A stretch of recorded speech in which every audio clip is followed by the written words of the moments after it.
Bienvenue sur ma chaîne. Si le type de dessin réaliste vous intéresse, eh bien n'hésitez pas à vous abonner à ma chaîne sans oublier de cliquer sur la petite cloche des notifications pour être alerté lorsque je publierai une nouvelle vidéo. Alors la première partie de la vidéo est tout simplement le dessin en accéléré, elle dure environ 2 minutes 30. N'hésitez pas à me dire en commentaire si vous auriez préféré qu'elle soit plus lente ou plus rapide encore, ou que cela vous convient comme ça. C'est filmé avec une caméra GoPro Hero 4, c'est une caméra de type sportive, peu adaptée pour ce genre de vidéo.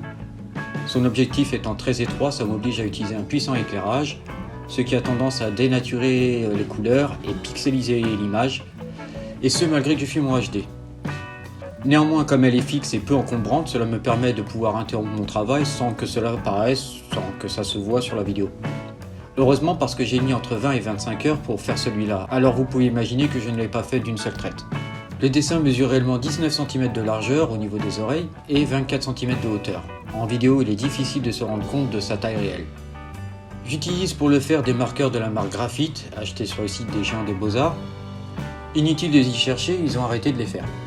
J'ignore pourquoi, personnellement je les trouve hyper pratiques parce qu'ils ont une pointe fine et une pointe pinceau. Comme j'utilise la plupart du temps la pointe fine et qu'occasionnellement la pointe pinceau, ils sont idéaux pour moi.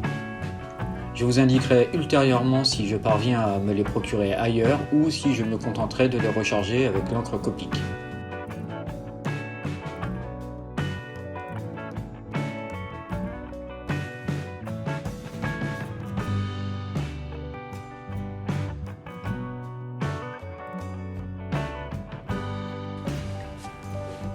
N'hésitez pas à faire des suggestions, donner des idées, vos impressions, vos critiques et surtout vos questions dans les commentaires.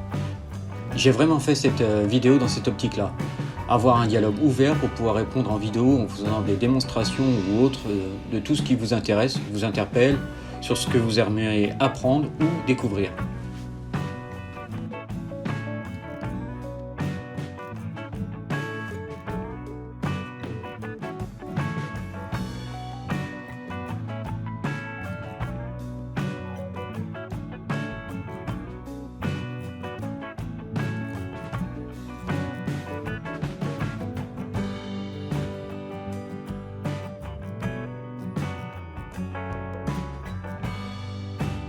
En deuxième partie de cette vidéo, je vais zoomer sur le dessin, c'est pour vous montrer la très grande quantité des détails et comme vous pouvez le constater, ils sont vraiment très nombreux.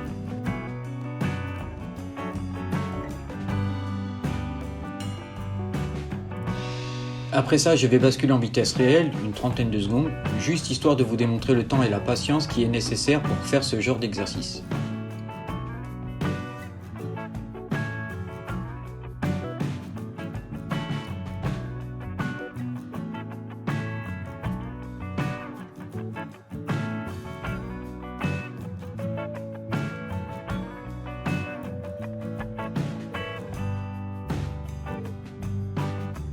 Alors là, j'ai mis la vue en gros plan et légèrement accéléré la vidéo pour la rendre plus agréable, plus fluide. Ici, nous apercevons le travail effectué sur l'œil. La vidéo est séquencée, toujours dans l'optique de rendre l'exercice plus fluide, plus agréable.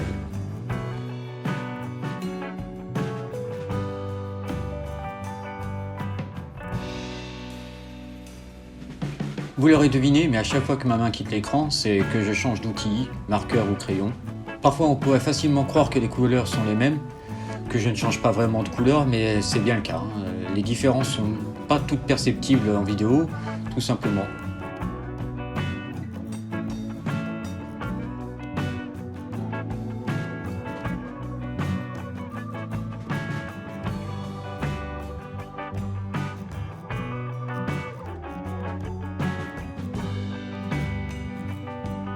J'utilise en premier lieu les marqueurs pour faire les bases, les parties foncées pour déjà donner l'aspect général et ensuite j'utilise les crayons de couleur pour affiner, pour appuyer, tout ce qui donne la finesse des détails.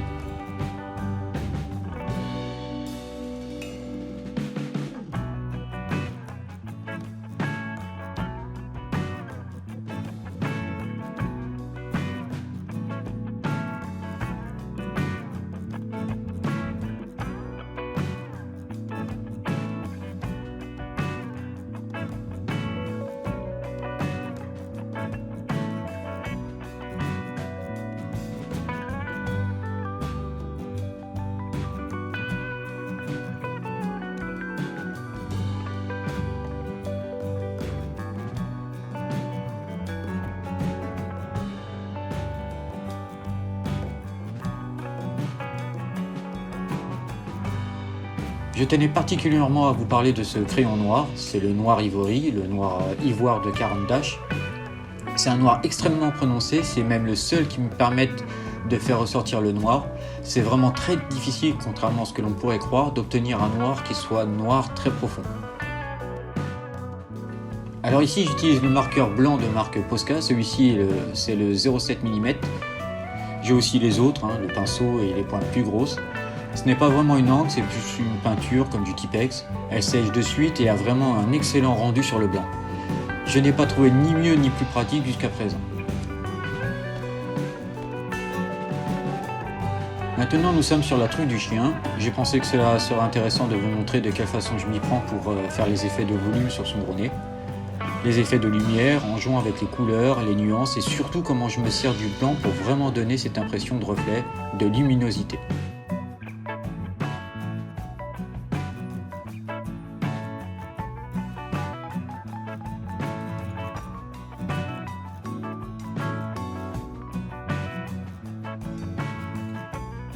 Vous pouvez voir que je n'utilise pas particulièrement le gris sur les parties grises, bien que le nez semble être noir et gris. En fait, j'utilise le gris uniquement avec les marqueurs. J'utilise avec les crayons plus des bruns très foncés, ainsi que des beiges et des bleus ternes pour faire ressortir les volumes. Je vais plutôt utiliser les crayons gris avec les blancs et les parties blanches.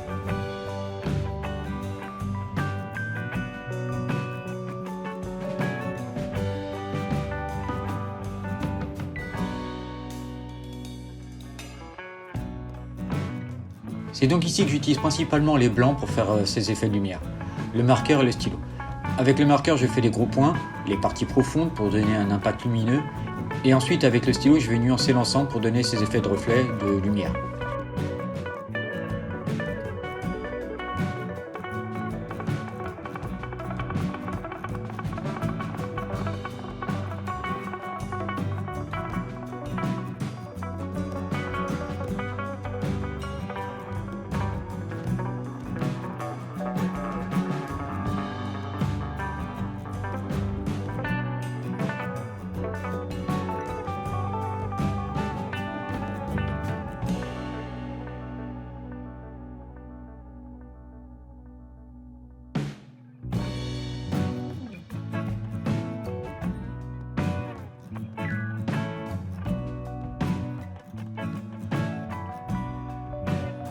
À présent, nous sommes sur une partie poilue. Vous pouvez voir que j'utilise ici aussi le stylo blanc pour donner des reliefs aux poils. Cet aspect spécifique aux cheveux, aux poils et à tout ce qui nécessite ce type de finesse. J'avoue que la caméra est assez mal placée et que mes doigts gênent un peu le visuel. Mais j'aurai un peu de mal à faire tout ça sans mes doigts. J'ai donc décidé de garder mes doigts, mais je pense que l'on perçoit tout de même bien l'idée et le résultat que l'on obtient en jouant avec le stylo blanc.